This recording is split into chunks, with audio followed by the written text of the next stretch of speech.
Corona ಕಂಟ್ರೋಲ್ಗೆ curfew ಉಪಯೋಗಕ್ಕೆ ಬರೋ ಯಾವುದೇ ಲಕ್ಷಣ ಕಾಣಿಸ್ತಾ ಇಲ್ಲ. ಕರ್ಫ್ಯೂ ಇದ್ರೂ ಜನ ಅಲ್ಲಲ್ಲಿ ಕುಂಟು ನೆಪ ಹೇಳ್ಕೊಂಡು ಓಡಾಡ್ತಿದ್ದಾರೆ. ಬೆಳಗ್ಗೆ 4 ಗಂಟೆಗಳ ರಿಲ್ಯಾಕ್ಸ್ ಬಳಿಕ ಜನರ ಓಡಾಟ ನಿಂತಿಲ್ಲ. ಯಾರೂ ಓಡಾಡಬೇಡಿ, ಓಡಾಡಿದ್ರೆ ಕಟ್ಟುನಿಟ್ಟಿನ ಕ್ರಮ ಕೈಗೊಳ್ಳಿ ಅಂತ ಸಿಎಂ ಸೂಚನೆಯನ್ನ ಕೊಟ್ಟರು. ಪೊಲೀಸರು ಮಾತ್ರ ಕಠಿಣ ಕ್ರಮಕ್ಕೆ ಮುಂದಾದಂತೆ ಕಾಣಿಸ್ತಾ ಇಲ್ಲ.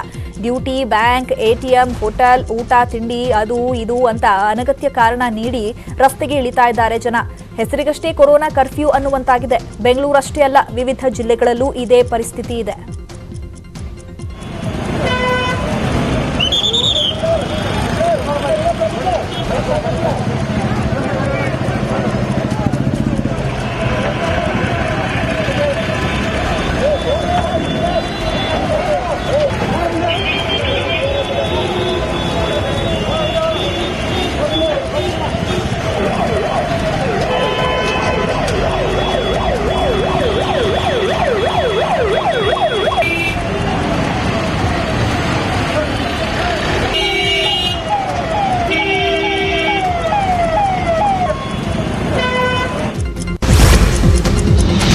ಬೆಂಗಳೂರಿನ ಶೇಷಾದ್ರಿಪುರಂ ಆನಂದರಾವ್ ಸರ್ಕಲ್ನಲ್ಲಿ ಜನ ಕುಂಟು ನೆಪ ಹೇಳ್ಕೊಂಡು ಓಡಾಡ್ತಿದ್ದಾರೆ. ಪೊಲೀಸರು ಚೆಕ್ ಮಾಡಿ ಐಡಿ ಕಾರ್ಡ್ ನೋಡಿ ಬಿಡ್ತಿದ್ದಾರೆ. ಆದರೂ ಕೆಲವೊಬ್ಬರು ಏನೂ ಕಾರಣ ಕೊಟ್ಟು ಓಡಾಡೋದನ್ನ ನಿಲ್ಲಿಸಲಿಲ್ಲ. ಪೊಲೀಸರು ಅಸಹಾಯಕರಾಗಿ ಕೆಲಸ ಮಾಡ್ತಿದ್ದಾರೆ. ದಕ್ಷಿಣ ಕನ್ನಡ ಜಿಲ್ಲೆಯಲ್ಲೂ ಇದೇ ಕಥೆ.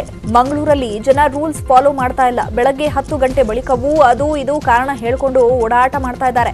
ಆಸ್ಪತ್ರೆ, ಊಟ, ತಿಂಡಿ, ಬ್ಯಾಂಕ್, ನೀರು ಹೀಗೆ ಏನೇನೋ ಹೇಳ್ಕೊಂಡು ಪೊಲೀಸರಿಗೆ ಯಾಮಾರಿಸಿ ಓಡಾಡ್ತಾ ಇದ್ದಾರೆ. ಮತ್ತದೇ ಹುಬ್ಬಳ್ಳಿಯಲ್ಲೂ ಇದೇ ಕಥೆ. ಕರ್ಫ್ಯೂ ಹೇರಿಕೆ ಹೆಸರಿಗೆ ಮಾತ್ರ ಇದ್ದಂತಿದೆ. ಕೆಲ ಆಟೋ, ಬೈಕ್ ಸವಾರರು ಓಡಾಡ್ತಿದ್ದಾರೆ. ಜನ ಕೂಡ ರಸ್ತೆಗೆ ಇಳಿದಿದ್ರು. ಅಗತ್ಯ ವಸ್ತುಗಳ ಖರೀದಿ ನೆಪದಲ್ಲಿ ಬೆಳಗ್ಗೆ 10 ಗಂಟೆ ಬಳಿಕವೂ ಅಲ್ಲಲ್ಲಿ ಜನ ಓಡಾಡ್ತಿದ್ರು. ಪೊಲೀಸರು ವಾರ್ನ್ ಮಾಡಿ ಲಾಠಿ ರುಚಿ ತೋರಿಸಿದ್ರು. ಡೋಂಟ್ ಕೇರ್ ಅಂತಿದ್ದಾರೆ ಅಲ್ಲಿನ ಜನ.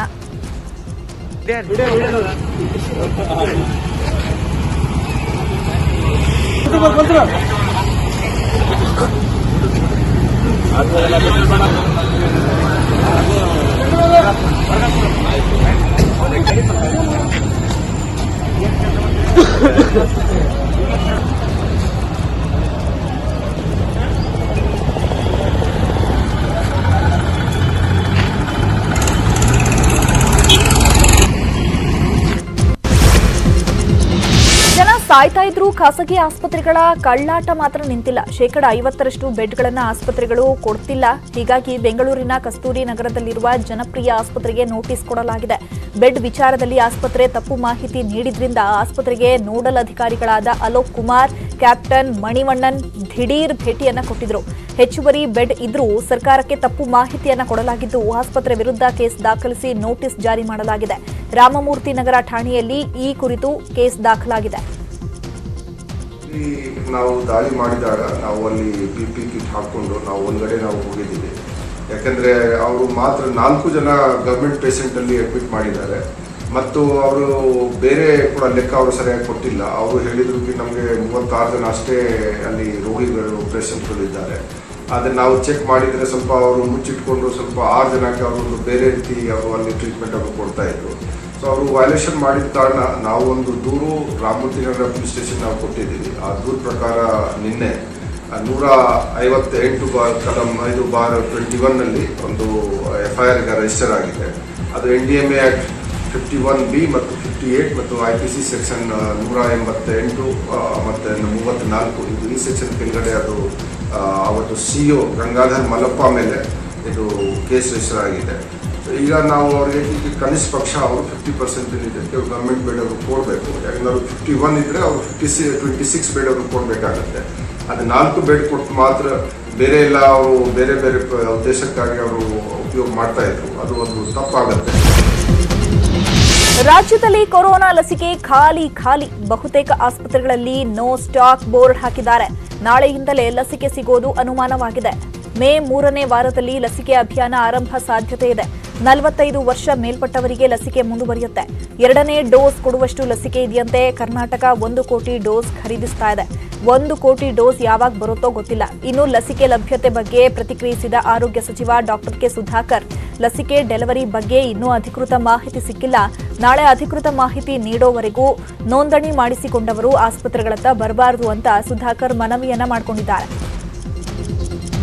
ಮಾಡ್ತೇನೆ, ನಾಳೆ ಯಾರು ಕೂಡ 18 ವರ್ಷದಿಂದ 44 ವರ್ಷಗಳವರೆಗೂ ಯಾರು ನೋಂದಣಿಯನ್ನ ಮಾಡಿಸ್ಕೊಂಡಿದ್ದೀರಿ ಪೋರ್ಟಲ್ನಲ್ಲಿ, ಕೋವಿನ್ ಪೋರ್ಟಲ್ನಲ್ಲಿ, ಅವ್ರು ಯಾರು ಕೂಡ ನಾಳೆ ನಾವು ಸರ್ಕಾರ ಅಧಿಕೃತವಾದಂತಹ ಮಾಹಿತಿ ನೀಡೋವರೆಗೂ ಕೂಡ ಅಲ್ಲಿ ತನಕ ತಾವು ಯಾರು ಕೂಡ ಯಾವ ಆಸ್ಪತ್ರೆಗಳ ಬಳಿ ಕೂಡ ಹೋಗಬಾರದು ಅಂತೇಳಿ ಮನವಿಯನ್ನು ಮಾಡಲಿಕ್ಕೆ ಇವತ್ತು ಬಯಸ್ತಾ ಇದ್ದೀವಿ. ನಮಗೆ ಲಸಿಕೆಗಳು ಈಗಾಗಲೇ 99 ಲಕ್ಷ ಲಸಿಕಾ ಡೋಸ್ಗಳು ಇಲ್ಲಿ ತನಕ ಬಂದಿದ್ವು. 95 ಲಕ್ಷವರೆಗೂ ಕೂಡ ಲಸಿಕೆಯನ್ನು ನೀಡಿದ್ದೇವೆ. ರಾಜ್ಯದಲ್ಲಿ ಕೊರೋನಾ ಬೆಡ್ ಸಮಸ್ಯೆ ಹೆಚ್ಚಾಗ್ತಾ ಇದೆ. ಹೀಗಾಗಿ ರೈಲಿನಲ್ಲೇ ಐಸೋಲೇಷನ್ ಬೆಡ್ ವ್ಯವಸ್ಥೆ ಮಾಡಲಾಗಿದೆ. ನೈಋತ್ಯ ರೈಲ್ವೆಯಲ್ಲಿ 250 ಐಸೋಲೇಷನ್ ಬೋಗಿ ವ್ಯವಸ್ಥೆ ಮಾಡಲಾಗಿದ್ದು, ಹುಬ್ಬಳ್ಳಿಯಲ್ಲೇ 90 ಐಸೋಲೇಷನ್ ಬೋಗಿಗಳನ್ನು ಸ್ಥಾಪಿಸಲಾಗಿದೆ. ಒಂದೊಂದು ಬೋಗಿಯಲ್ಲಿ 8 ರಿಂದ 16 ಸೋಂಕಿತರಿಗೆ ವ್ಯವಸ್ಥೆ ಇದ್ದು, ವೈದ್ಯರು, ಸಿಬ್ಬಂದಿ ತಂಗಲು, ಪಿಪಿಇ ಕಿಟ್ ಬದಲಿಸಲು ವ್ಯವಸ್ಥೆ ಕೂಡ ಮಾಡಲಾಗಿದೆ. ಪ್ರತಿ ಬೋಗಿಯಲ್ಲೂ 3 ಬಯೋ ಟಾಯ್ಲೆಟ್ ವ್ಯವಸ್ಥೆ ಇದ್ದು, ರೈಲ್ವೆ ಬೋಗಿ ಸುತ್ತ ಕಿಟಕಿಗಳಿಗೆ ಸೊಳ್ಳೆ ಪರದೆ ಅಳವಡಿಸಲಾಗಿದೆ. ಪ್ರತಿ ಬೆಡ್ ಬಳಿಯೂ ಆಕ್ಸಿಜನ್ ಅಳವಡಿಕೆಗೆ ವ್ಯವಸ್ಥೆ ಮಾಡಲಾಗಿದೆ. 65 ಐಸೋಲೇಷನ್ ಕೋಚ್ಗಳನ್ನು ನಾವು ರೆಡಿ ಮಾಡ್ತಾ ಇದ್ದೀವಿ. ಈಗ ಎಲ್ಲೆಲ್ಲಿ ಕೋಚ್ಗಳಿದ್ದಾವೆ ಅಂತ ಅವುಗಳನ್ನು ಐಡೆಂಟಿಫೈ ಮಾಡಿ ಡಿಪೋಗಳಲ್ಲಿ ಸೇರಿಸಿ ಅವುಗಳ ಕ್ಲೀನಿಂಗು ಮತ್ತು ಚಿಕ್ಕ ಪುಟ್ಟ ದುರಸ್ತಿ ಏನಿದೆ, ಸ್ಟೇಟ್ ಆಫ್ ರೆಡಿನೆಸ್ ರೆಡಿ ಮಾಡಿ ಇಟ್ಕೊಳ್ಳಿಕ್ಕೆ ನಾವು ಕ್ರಮ ಕೈಗೊಂಡಿದ್ದೇವೆ. ಹುಬ್ಳಿ ಡಿವಿಷನ್ನಲ್ಲಿ ಸುಮಾರು 90 ಅಂತಹ ಕೋಚ್ಗಳು ಇವೆ. ಸಿಂಪ್ಟಮ್ಯಾಟಿಕ್ ಪೇಷಂಟ್ಸನ್ನು ಐಸೋಲೇಟ್ ಮಾಡಲಿಕ್ಕೆ ಈ ಕೋಚ್ಗಳು ಸಹಕಾರಿಯಾಗುತ್ತವೆ. ಒಂದು ಕೋಚ್ನಲ್ಲಿ 16 ಜನರವರೆಗೆ ಇರಲಿಕ್ಕೆ ಅವಕಾಶ ಇದೆ. ಇದರಲ್ಲಿ ಬಯೋ ಟಾಯ್ಲೆಟ್ ಇರುತ್ತೆ, PPE ಕಿಟ್ ಬದಲಾಯಿಸ್ಕೊಳ್ಳಿಕ್ಕೆ ಡಾಕ್ಟರ್ಸಿಗೆ ಸ್ಥಳ ಇರುತ್ತೆ, ಬೆಡ್ ಲಿನೆನ್ನು ಪಿಲ್ಲೋಸ್ಗಳನ್ನು ಕೊಡಲಾಗುತ್ತೆ, ಡಸ್ಟ್ಬಿನ್ಗಳಿರುತ್ತೆ ವೇಸ್ಟನ್ನು ಸೋರ್ಸಲ್ಲಿ ಸೆಗ್ರಿಗೇಟ್ ಮಾಡಿ ವಿಲೇವಾರಿ ಮಾಡಲಿಕ್ಕೆ. ಮತ್ತು ಇದು ರಾಜ್ಯ ಸರ್ಕಾರ ಅಥವಾ ಜಿಲ್ಲಾಡಳಿತ ಎಲ್ಲಿ ರಿಕ್ವೆಸ್ಟ್ ಮಾಡುತ್ತೆ ಅಲ್ಲಿ ಸ್ಟೇಷನ್ನಲ್ಲಿ ನಾವು ಇಡಲಿಕ್ಕೆ ಅವಕಾಶ ಇದೆ. ಕೊರೋನಾ ಸೋಂಕಿತರೇ ಎಚ್ಚರ ಎಚ್ಚರ. ಕೊರೋನಾ ಜೊತೆಗೆ ಹೃದ್ರೋಗ ಕಾಯಿಲೆ ಬರ್ತಾ ಇದೆ. ಸ್ವಲ್ಪ ಯಾಮಾರಿದ್ರೂ ಪ್ರಾಣಕ್ಕೆ ಕುತ್ತು ಬರುತ್ತೆ. ಕೊರೋನಾ ಲಕ್ಷಣದಂತೆಯೇ ಹೃದ್ರೋಗದ ಲಕ್ಷಣಗಳು ಇವೆ. ನಿರ್ಲಕ್ಷ್ಯದಿಂದ ಹಾರ್ಟ್ ಅಟ್ಯಾಕ್ ಹೆಚ್ಚಾಗ್ತಾ ಇದೆ. ಹೃದ್ರೋಗದಿಂದ ಸಾವಿನ ಸಂಖ್ಯೆಯಲ್ಲಿ ಹೆಚ್ಚಳವಾಗ್ತಾ ಇದೆ. ಮಧ್ಯವಯಸ್ಕರು ಕೂಡ ಹೃದ್ರೋಗದಿಂದ ಸಾವನ್ನಪ್ತಾ ಇದ್ದಾರೆ. 25%ಕ್ಕಿಂತಲೂ ಹೆಚ್ಚು ಸೋಂಕಿತರು ಹೃದ್ರೋಗದಿಂದ ಅಸುನೀಗ್ತಿದ್ದಾರೆ. ಸಕಾಲಕ್ಕೆ ವೈದ್ಯರ ಚಿಕಿತ್ಸೆ ಸಿಗದೆ ಹೋದ್ರೆ ಜೀವಕ್ಕೆ ಅಪಾಯ ಬರುತ್ತೆ.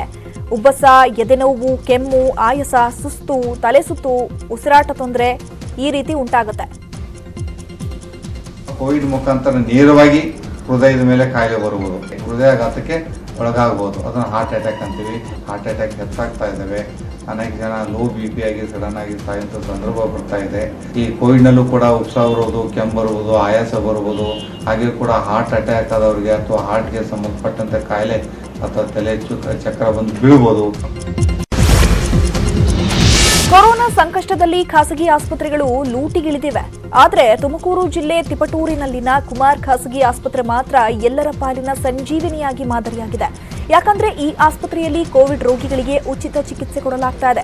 ಪ್ರತಿನಿತ್ಯ 60 ಮಂದಿ ಸೋಂಕಿತರಿಗೆ ಉಚಿತ ಚಿಕಿತ್ಸೆ ಕೊಡಲಾಗ್ತಾ ಇದ್ದು, 30 ಮಂದಿಗೆ ಆಕ್ಸಿಜನ್ ಬೆಡ್, 30 ಮಂದಿಗೆ ಐಸಿಯುನಲ್ಲಿ ಚಿಕಿತ್ಸೆ ಕೊಡಲಾಗ್ತಾ ಇದೆ. ಕುಮಾರ್ ಆಸ್ಪತ್ರೆಯ ಮಾಲೀಕ ಹಾಗೂ ವೈದ್ಯ ಡಾಕ್ಟರ್ ಶ್ರೀಧರ್ ದಂಪತಿ ರೋಗಿಗಳಿಗೆ ನಿರಂತರ ಸೇವೆ ನೀಡುತ್ತಿದ್ದಾರೆ. ಕೊರೋನಾ ಮೊದಲನೇ ಅಲೆ ವೇಳೆಯೂ ಉಚಿತ ಚಿಕಿತ್ಸೆ ಕೊಡ್ತಾ ಇದ್ದು, ಹೃದಯ ಸಂಬಂಧಿ ಕಾಯಿಲೆ, ಹೆರಿಗೆ ಕೂಡ ಇಲ್ಲಿ ಉಚಿತ. ಆಕ್ಸಿಜನ್ ಬೆಡ್ಸ್, ಐಸಿಯು ಬೆಡ್ಸ್ಗೂ ಚಾರ್ಜ್ ಇರೋದಿಲ್ಲ. ನಿತ್ಯ 100 ಮಂದಿಗೆ 3 ಹೊತ್ತಿನ ಊಟ ಉಚಿತವಾಗಿ ಕೊಡ್ತಾರೆ. ಬೆಳಗ್ಗೆ ತಿಂಡಿ, ಮಧ್ಯಾಹ್ನದ ಊಟ, ರಾತ್ರಿ ಊಟ ಫ್ರೀ ಆಗಿ ಕೊಡ್ತಾರೆ.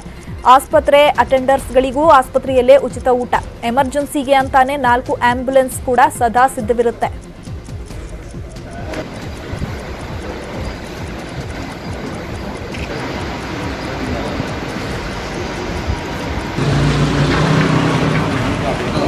ಅಮೂಲ್ಯ ಜೀವಗಳನ್ನು ಉಳಿಸ್ಕೊಳ್ಳೋದು ಈಗ ಇಂಪಾರ್ಟೆಂಟ್ ಆಗಿದೆ.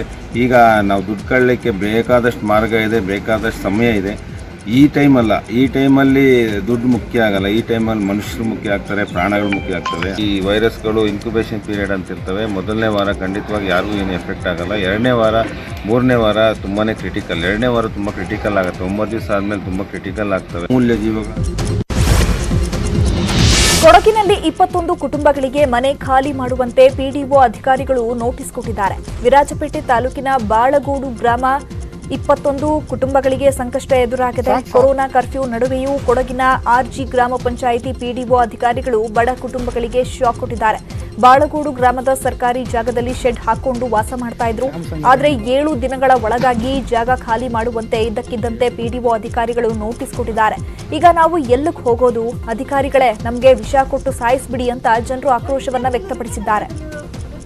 ಅದೇ ತಹಶೀಲ್ದಾರ್ ಅವರು ನೀವಿಲ್ಲಿಂದ ತೆರವುಗೊಳಿಸಿಕೊಡಿ, ನಾವು ನಿಮಗೆ ಈ ಜಾಗನ ಸ್ಯಾಂಕ್ಷನ್ ಮಾಡಿಕೊಡ್ತೀವಿ, ನಿಮಗೆ ಈ ಮನೆಗಳನ್ನ ಕಟ್ಟಿಯೇ ನಾವು ಕೊಡ್ತೀವಿ ಅಂತ. ಈ ಮಳೆಯಲ್ಲಿ ಎಲ್ಲಿ ಸರ್ ಅವ್ರು ಮನೆ ಕಟ್ಟಿ ಕೊಟ್ಟು ನಾವೀಗ ಹಂಗೆ ಅವರು ಹೋಗ್ಲೇಬೇಕು ಅಂತ ಹೇಳಿದ್ರೆ ಜೀತ ಪದ್ಧತಿಗೇನೆ ಹೋಗಿ ಅಂತ ಅವ್ರು ನಮಗೆ ಒಂದು ಲೆಟ್ರ್ ಬರೆದು ಕೊಡ್ಲಿ ಸರ್, ನಾವು ಹೋಗ್ತೀವಿ. ಇಲ್ಲದಿದ್ರೆ ನಮ್ಗೊಂದು ವಿಷಯ ಕೊಡ್ಲಿ, ನಾವು ಇಲ್ಲೇ ಸಾಯ್ತೀವಿ ಹೊರತು ನಾವು ಇಲ್ಲಿಂದ ಈ ಜಾಗ ಬಿಟ್ಟು ಅಂತ ನಾವು ಹೋಗೋದಿಲ್ಲ.